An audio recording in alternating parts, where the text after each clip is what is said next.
حضرت عمر رضی تعالیٰ عنہ کے دور میں ایک عورت جب بھی مسجد میں نماز پڑھنے آتی تو ایک نوجوان اس کا راستہ روک کر کھڑا ہو جاتا۔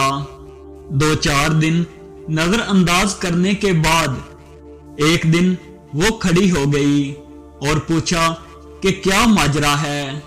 نوجوان نے کہا، میں تیرا چاہنے والا ہوں، میرے دل میں تیرے لیے محبت کے بے پناہ جذبات ہیں، میں تجھے حاصل کرنے کے لیے کچھ بھی کرنے کو تیار ہوں۔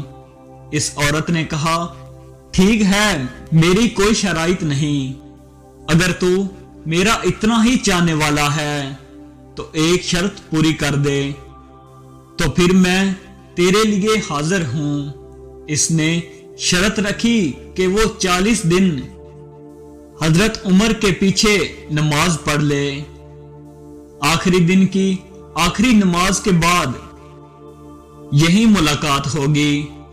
اس نے کہا، یہ کون سا مشکل کام ہے، تیرے لیے تو میں کچھ بھی کرنے کو تیار تھا، یہ تو آسان حل مل گیا۔ 40 دن نمازیں چلتی رہیں، وہ حضرت عمر کی پرسوز امیز قرات سنتا رہا۔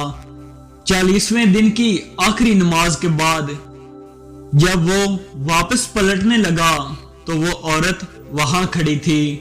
وہ نظریں جھکا کے گزرنے لگا تو عورت نے کہا کہ میں حسب وعدہ کھڑی ہوں۔